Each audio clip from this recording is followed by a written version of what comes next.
श्री स्वामी समर्थ. महिलांनो, नवरा व मुले जर आपलं ऐकत नसतील तर स्वामी जयंतीपर्यंत करा हा एक उपाय. घरातील सर्वजण तुमच्या मनाप्रमाणे वागतील. बघा, 90% लोकांच्या घरामध्ये हा प्रश्न आहे की नवरा आणि मुले कधीच घरातील स्त्रीचे ऐकत नाहीत.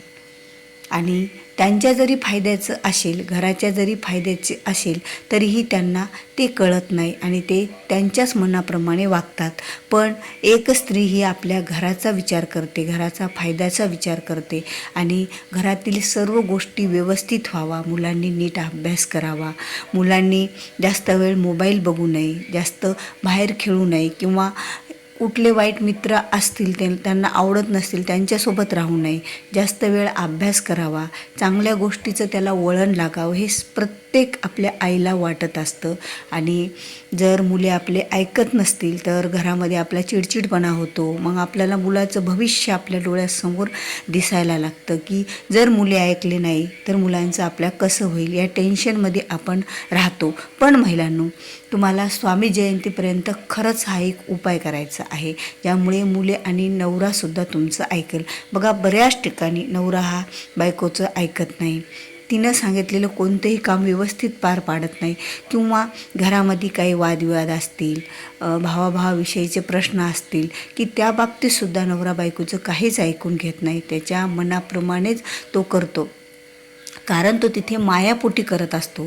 पण ही दुनिया मायेची नाही हे त्याला माहीत नसते. कारण माया जर आपण लावत असतो तरी समोरची व्यक्ती तेवढीच माया आपल्याला करते का, हाही प्रश्न उभा राहतो. पण एका स्त्रीला ते माहीत असतं की हे सर्व काही खोटेपणा आहे, सर्व लोक आपल्याला लुबाडत आहे. आपल्या नवऱ्याला बऱ्याच गोष्टीपासून तिला वाचवायचं असतं.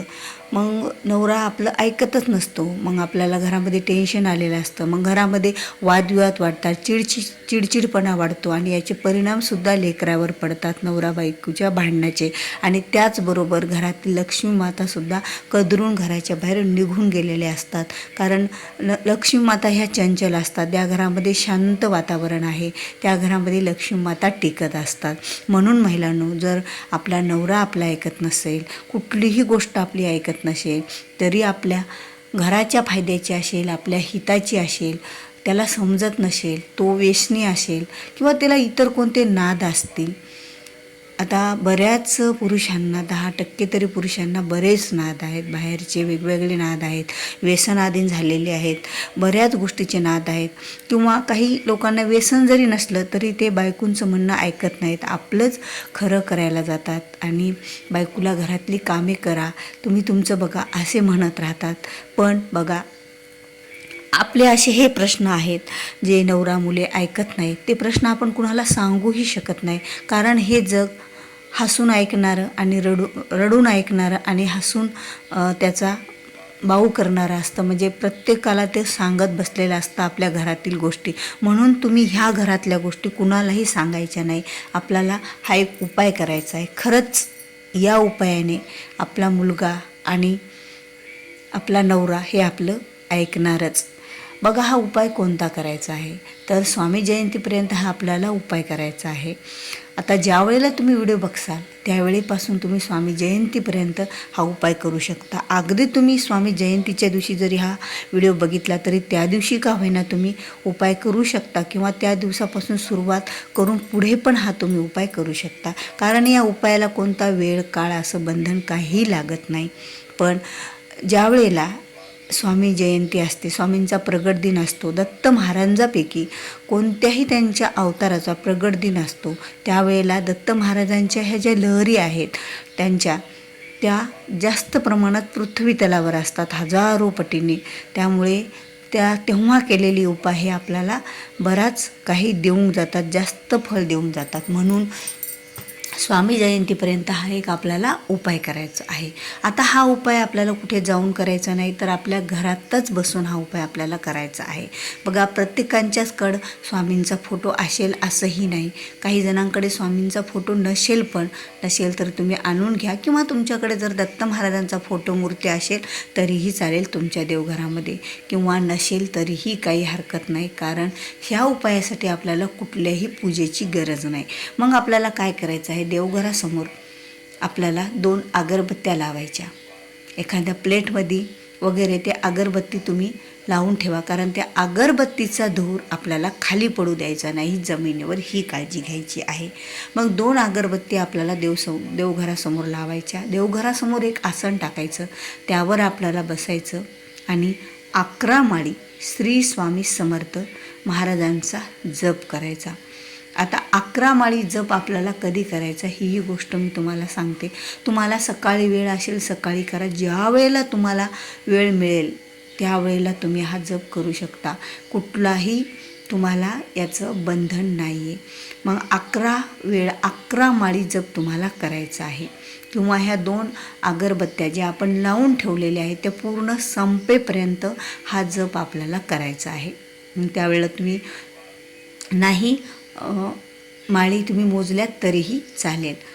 मग ह्या उदबत्त्या जोपर्यंत अगरबत्ती जोपर्यंत संपत नाहीत, पूर्णतः त्या जळत राहतात, तोपर्यंत हा जप आपल्याला करायचा आहे. श्री स्वामी समर्थ या मंत्राचा जप करायचा. असं लगातार तुम्हाला दररोज करायचं आहे. दररोज म्हणजे स्वामी जयंतीपर्यंत. मग ते 5 दिवस 7 दिवस 11 दिवस असा कुठलाही नियम नाही. ज्या वेळेला तुम्ही व्हिडिओ बघसाल, ज्या वेळेला तुमच्यासमोर ही माहिती येईल त्यावेळेपासून जरी त्या दिवसापासून जरी तुम्ही सुरुवात केली तरी काही हरकत नाही.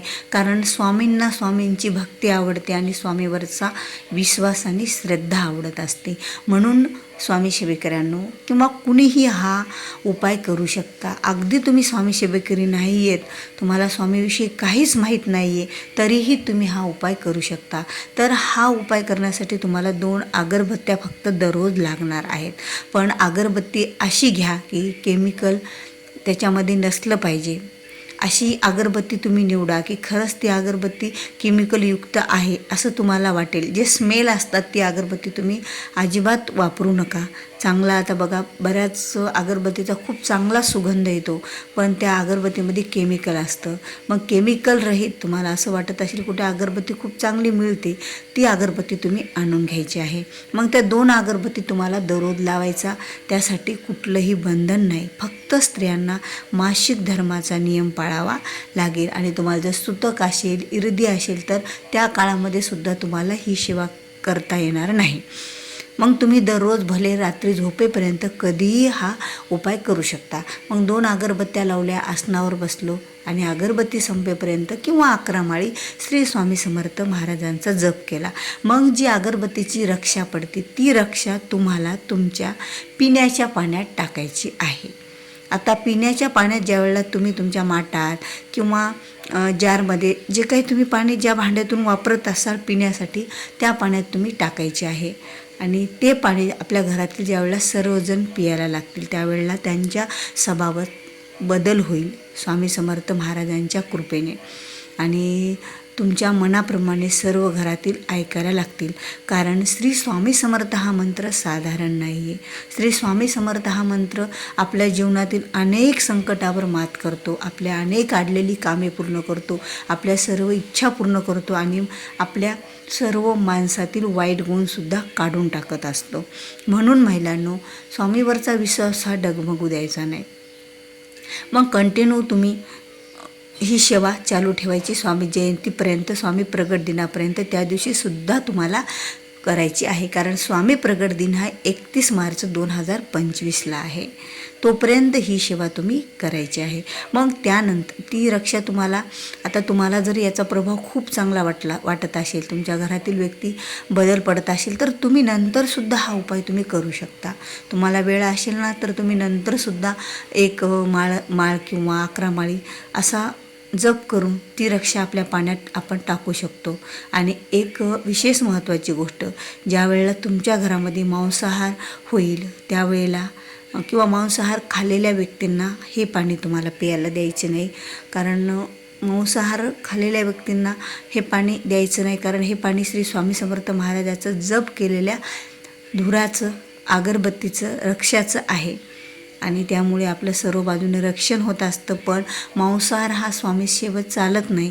जरी तुमच्या घरातील व्यक्ती करत असाल, तुम्हीही करत असाल, तर त्या काळामध्ये ज्यावेळेला तुम्ही स्वतःही सेवा करायला आणि मांसाहार करून ही सेवा तुम्हाला करायला चालणार नाही, हे पण तुम्ही काळजी घ्या.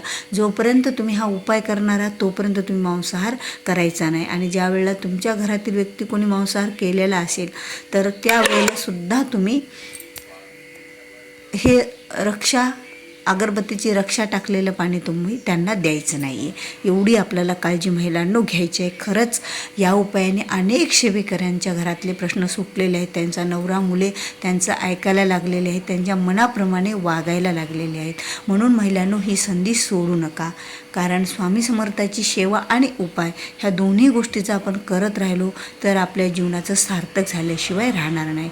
तर महिलांनो, व्हिडिओ आवडल्यास व्हिडिओला लाईक करा, शेअर करा आणि तुम्ही जर माझ्या चॅनलवर नवीन असाल तर चॅनलला सबस्क्राईब करा. भेटूया पुन्हा अशाच एका नवीन आणि माहितीपूर्ण व्हिडिओसोबत. तोपर्यंत बोलत राहा. श्री स्वामी समर्थ. जय जय स्वामी समर्थ.